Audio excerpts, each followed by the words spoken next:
Estamos de vuelta en el programa y ahora estamos con Julia Cuadros. Ella es una economista y trabaja en la ONG Cooperacción desde hace 12 años y en la que se desempeña como subdirectora y responsable del programa del desarrollo minero artesanal. Viene también participando activamente en espacios multiactores, aportando a la formulación de políticas públicas para el desarrollo sostenible, en temas relacionados al desarrollo descentralizado, equitativo y sostenible, al rol del Estado, la empresa privada y la sociedad civil.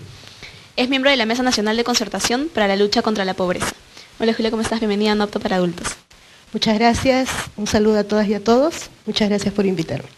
Bueno, Julia, empezamos con un comentario tuyo acerca del reportaje y que nos esclarezcas un poco el panorama. Fíjense, felicitar por la nota, me parece bien centrada. El tema no es quedarnos solo en el conflicto, sino ir a las bases de por qué los conflictos se suceden. Y en este caso yo creo que los responsables del reportaje han podido centrar claramente cuáles son los problemas de fondo, ¿no? Bueno, entonces empezamos con una pregunta y yo quiero empezar haciéndote una pregunta.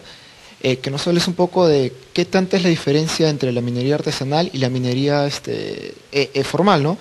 Y cómo es esto de que la minería formal de cierta parte es la que compra los productos a los mineros artesanales y cómo están contribuyendo para que se siga expandiendo. De acuerdo. Las diferencias son de tamaño.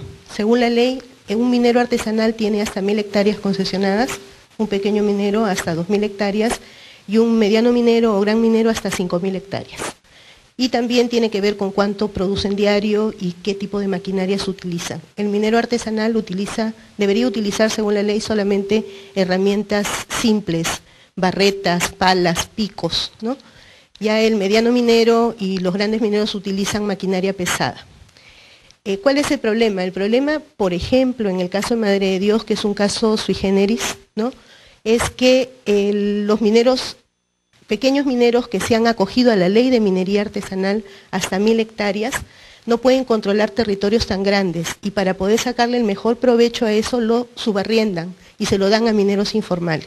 Entonces de esa manera eluden el pago de impuestos, pero también no tienen ningún tipo de fiscalización ambiental. Por eso es que se produce toda esta situación de depredación del bosque, de contaminación del agua, de contaminación de los suelos, de muerte de la flora y la fauna. Entonces ahora pasamos con las preguntas. Sí. Como hemos visto, la contaminación informal trae consigo el abuso, la explotación y la contaminación. Pero a mí me interesa saber cuál es el futuro donde voy a vivir. ¿Cuán contaminante es la minería artesanal? Depende del tamaño. Hay minería artesanal responsable. O sea, en el sur medio también hay mineros artesanales que se han formalizado y que están protegiendo el medio ambiente. Entonces, de lo que se trata es de tener un Estado más fuerte que pueda fiscalizar efectivamente y que apoye a los mineros artesanales para formalizarse. El problema es que hay intereses económicos detrás que están moviéndose porque no les conviene mayores controles. Sin embargo, también hay mucho de, digamos, en el decreto de urgencia de Madre de Dios, lo que separan es la franja que ya está concesionada. Lo que están diciendo es que no se puede hacer minería en otras zonas, pero en el propio decreto dice que los que ya tienen derechos en otras zonas podrán hacerlo si tienen permisos y certificados ambientales.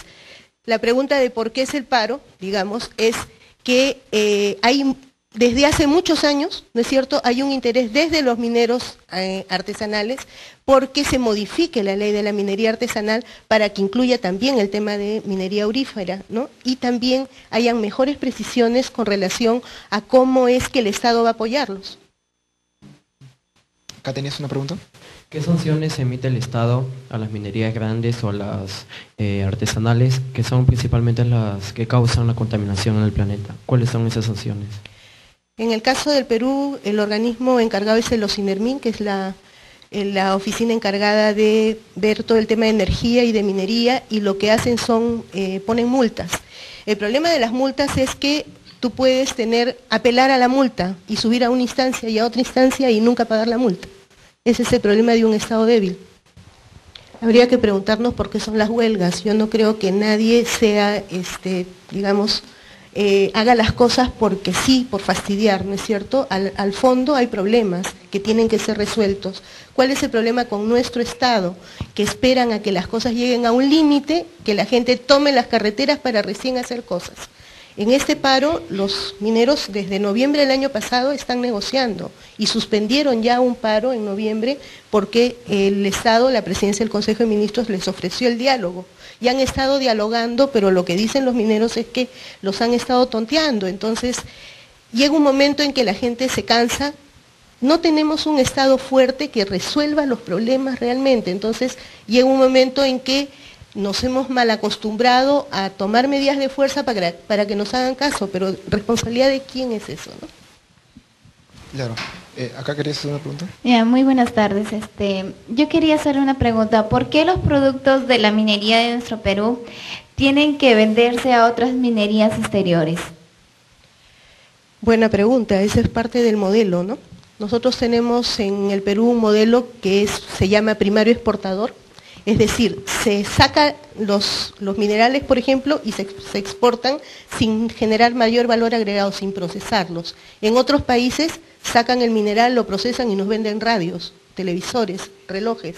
Acá no, acá sacamos el mineral y vendemos piedras al exterior. Con mineral, pero piedras a fin de cuentas. No hay un proceso de trabajar el mineral.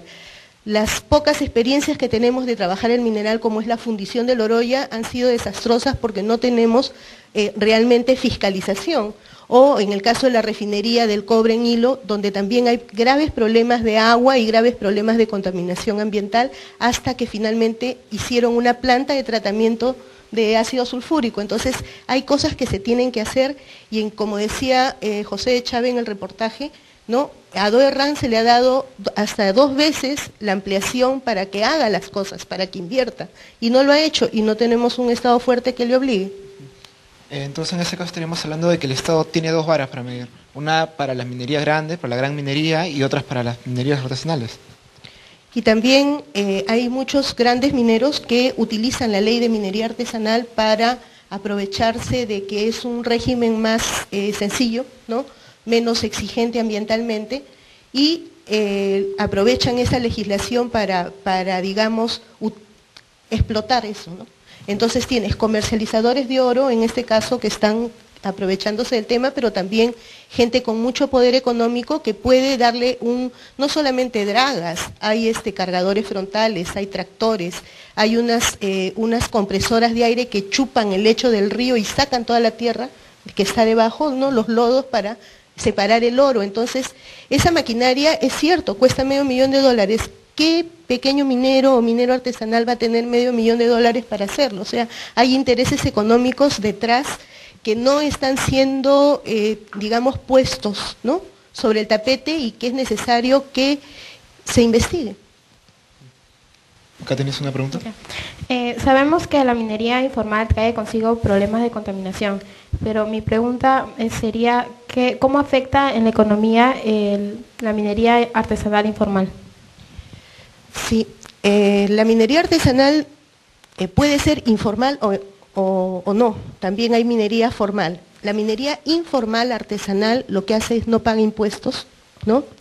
Y por lo tanto, digamos, esos ingresos que podrían venir de ese trabajo no entran al Estado y no se pueden invertir en desarrollo, ¿no? Y entonces, lo otro que sucede es que, además de contaminar el medio ambiente, hay contaminación social.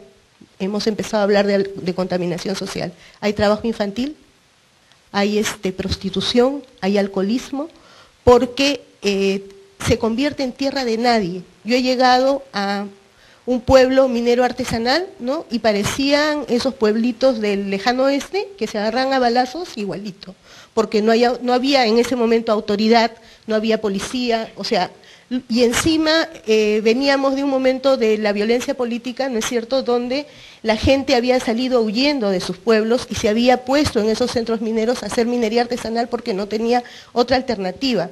Pero ¿saben qué? Quemaban el mercurio para separar el oro en la puerta de su casa o en su cocina. Entonces, todo eso ha traído, aparte de la contaminación, el tema de desestructuración social, el tema de estas lacras que son el trabajo infantil y adolescente y la prostitución y el alcoholismo. ¿Por qué esperaron mucho tiempo para que den soluciones a este problema si ya existía desde hace mucho tiempo? ¿Por qué esperaron esto cuando ya el problema está demasiado grande? No solo eso, sino que ha sido producto de la propia política del Estado que el problema ha surgido. Las concesiones mineras las da el Estado. Y como son concesiones muy grandes, eso hace que mineros informales entren, porque el dueño de la concesión no tiene la capacidad para explotar todo el territorio. Y el tema está en que yo no sé si ya se ha convertido en una cosa como la ley del mínimo esfuerzo, esperar a que las cosas exploten para recién tomar digamos, el toro por las astas. Creemos desde nuestra institución que tienen que cambiar las reglas de juego. Creemos que no puede seguir así, los conflictos no pueden seguir sucediéndose y la minería o las actividades en general extractivas no pueden continuar creciendo sin control. Claro, y el Estado ya demostró que es tardío en su reacción, ¿no? Lo demostró con Bauer, ahora lo demostró, espero que hayan muertos, que hayan heridos y que las cosas se tornen color de hormiga para que recién actúen y busquen el diálogo, ¿no? Bueno, un aplauso para nuestra invitada, esperamos tenerte cuenta, Julio. Gracias.